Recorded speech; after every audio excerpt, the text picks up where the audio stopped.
Hello viewers, queen of tears drama final episode update பார்க்கலாம். Heroine last எபிசோட்ல ஜெர்மனில் treatment முடிஞ்சு கொரியா ரிட்டர்ன் ஆயிருப்பாங்க. அவங்களுடைய நோட் புக்கை வில்லன் எடுத்து வச்சிருப்பான். அது அவங்களுக்கு கிடைச்சிருக்கும். அதை ரீட் பண்ணும்போது அவங்களுக்கு ஹீரோவோட ஞாபகம் வரும். ஸோ ஹீரோவை காண்டாக்ட் பண்ணி அவரை மீட் பண்ண போவாங்க.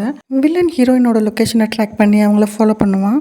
ஹீரோ அண்ட் ஹீரோயின் ரோட்ல ஆப்போசிட்டா நின்றுட்டு இருப்பாங்க. அந்த டைம்ல ரோட்ல ஒரு பஸ் கிராஸ் ஆகும். ஹீரோயினை காணமேனு ஹீரோ ரோட கிராஸ் பண்ணும்போது வில்லன் கார்ல ஃபாஸ்டா வந்து ஹீரோவை இடிச்சிருவாரு. ஹீரோயின் ஹீரோவை ஹாஸ்பிட்டல் அட்மிட் பண்ணுவாங்க. இந்த நியூஸ் தெரிஞ்சு ஹீரோவோட ஃபேமிலி மெம்பர்ஸ் ஹாஸ்பிட்டலுக்கு வருவாங்க. அதே டைம்ல வில்லி ஜெயிலில் இருக்கிற மாதிரி காமிப்பாங்க. வில்லி எதுக்காக குயின்ஸ் குரூப் அண்ட் ஹாங் ஃபேமிலியை ஓன் பண்ணிக்கணும்னு நினச்சாங்கன்றதையும் சொல்லியிருப்பாங்க. ஹீரோக்கு ஹாஸ்பிட்டலில் சர்ஜரி நடக்கும். சர்ஜரி நடக்கும்போது ஹீரோ மைண்ட் ஃபுல்லாக ஹீரோயினோட மெமரிஸ் தான் இருக்கும். ஆப்ரேஷன் நல்லபடியாக முடிஞ்சு ஹீரோ கான்சியஸ் வந்ததும் ஹீரோயினை தேடிட்டு இருப்பாரு. ஹீரோ அண்ட் ஹீரோயின் ரெண்டு பேரோட லைஃபுமே ரொம்பவே டிஃப்ரெண்ட்டானது. ஹீரோ அண்ட் ஃபேமிலி வில்லேஜில் லைஃப் லீட் பண்ணியிருப்பாங்க. ஹீரோயின் ஒரு லக்ஸுரியஸான லைஃப் வாழ்ந்திருப்பாங்க. பட் அவங்க ரெண்டு பேரோட டெஸ்டினி தான் அவங்க ரெண்டு பேரையும் மீட் பண்ண வச்சு லவ் பண்ணி ஹாப்பி எண்டிங்காக மேரேஜில் அவங்க லைஃப் ஸ்டார்ட் ஆயிருக்கும். Queen of tears drama happy டியர்ஸோட எண்ட் ஆயிருக்கு. தேங்க்யூ.